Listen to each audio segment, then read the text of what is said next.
ಇಂಥ ವಿಚಾರಗಳು ಬಂದಾಗ ತಾವು ಭಾಳ ಜೋರಾಗಿ ಮಾತಾಡ್ತೀರಿ. ನಾವು ಸರ್ಕಾರ ಅಷ್ಟೊಂದು ಹೆಲ್ಪ್ಲೆಸ್ ಆಗಿದೆ ಅಂತ ತಿಳ್ಕೊಂಡಿದ್ದೀರಾ ನೀವು? ಅಲ್ಲ, ಏನು ನನಗೆ ಅರ್ಥ ಆಗ್ತಾ ಇಲ್ಲಪ್ಪ. ನಿಮಗೆ ನಿಮಗೆ ಅರ್ಥ ಆಗ್ತಾನೆ ಇಲ್ಲ. ನೀವು ಈ ರೀತಿ ಹೇಳೋದು ನೋಡಿ. 48 ಗಂಟೆ ಆಗಿದೆ, ಸ್ಟೇಟ್ಮೆಂಟ್ ಕೊಟ್ಟು 48 ಗಂಟೆ ಆಗಿದೆ.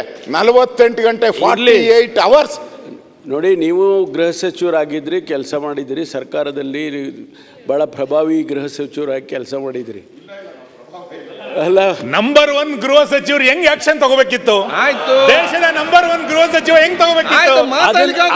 ವಿತಿನ್ ಮಿನಿಟ್ ಅಲ್ಲಿ ಅದು ಅಪ್ಲೋಡ್ ಆದ ತಕ್ಷಣ ತಗೋಬೇಕಿತ್ತು. ಅವಾಗ ನಿಮ್ಮ ನಂಬರ್ 1 ಅಂತಿದೆ. ಈಗ ಎಷ್ಟು ನಂಬರ್ ಹೇಳ್ಬೇಕು ನಾವು? ಸುನಿಲ್ ಅವರು, ನೀವೇನೇ ಹೇಳಿದ್ರು ನಾನೇನು ಉದ್ವೇಗಕ್ಕೆ ಒಳಗಾಗೋಲ್ಲ, ಆಯ್ತಾ? ಆ ವ್ಯಕ್ತಿಯನ್ನು ದೊಡ್ಡವನ್ ಮಾಡೋದು ಬೇಡ. ಆ ವ್ಯಕ್ತಿ ಮೇಲೆ ಈಗಾಗಲೇ 16 ಕೇಸ್ಗಳಿದ್ದಾವೆ. ನಾವು ಖಂಡಿತವಾಗಿ ಅವನಿಗಾಗಲೇ ಕ್ರಮ ತಗೋಬೇಕು ಅಂತ ಸೂಚನೆ ಕೊಟ್ಟಿದ್ದೇನೆ.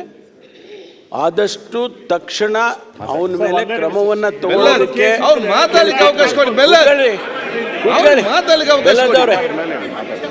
ಆದ್ದರಿಂದ ಯಾರನ್ನ ಇಂಥ ವ್ಯಕ್ತಿಗಳನ್ನು ಸಮಾಜದಲ್ಲಿ ಬಿಡೋದಕ್ಕೆ ಸಾಧ್ಯನೇ ಇಲ್ಲ. ಕಾನೂನು ದೇಶದಲ್ಲಿ ಮಾಡಿರೋದೇ ಅದಕ್ಕೋಸ್ಕರ.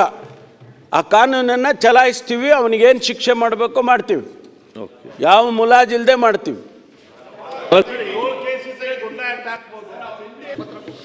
ಇಂಥ ವಿಚಾರಗಳು ಬಂದಾಗ ತಾವು ಭಾಳ ಜೋರಾಗಿ ಮಾತಾಡ್ತೀರಿ. ನಾವು ಸರ್ಕಾರ ಅಷ್ಟೊಂದು ಹೆಲ್ಪ್ಲೆಸ್ ಆಗಿದೆ ಅಂತ ತಿಳ್ಕೊಂಡಿದ್ದೀರಾ ನೀವು? ಅಲ್ಲ, ಏನು ನನಗೆ ಅರ್ಥ ಆಗ್ತಾ ಇಲ್ಲಪ್ಪ. ನಿಮಗೆ ನಿಮಗೆ ಅರ್ಥ ಆಗ್ತಾನೆ ಇಲ್ಲ. ನೀವು ಈ ರೀತಿ ಹೇಳೋದು ನೋಡಿ. 48 ಗಂಟೆ ಆಗಿದೆ, ಸ್ಟೇಟ್ಮೆಂಟ್ ಕೊಟ್ಟು 48 ಗಂಟೆ ಆಗಿದೆ. 48 ಗಂಟೆ 48 ಅವರ್ಸ್. ನೋಡಿ, ನೀವು ಗೃಹ ಸಚಿವರಾಗಿದ್ರಿ, ಕೆಲಸ ಮಾಡಿದಿರಿ, ಸರ್ಕಾರದಲ್ಲಿ ಭಾಳ ಪ್ರಭಾವಿ ಗೃಹ ಸಚಿವರಾಗಿ ಕೆಲಸ ಮಾಡಿದಿರಿ.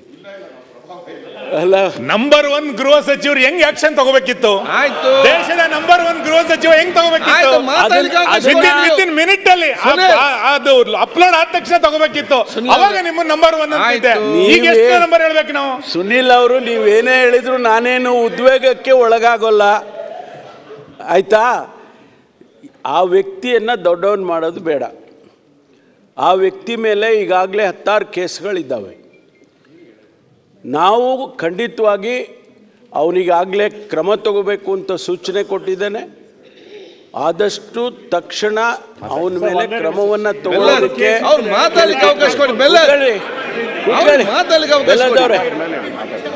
ಆದ್ದರಿಂದ ಯಾರನ್ನ ಇಂಥ ವ್ಯಕ್ತಿಗಳನ್ನು ಸಮಾಜದಲ್ಲಿ ಬಿಡೋದಕ್ಕೆ ಸಾಧ್ಯನೇ ಇಲ್ಲ.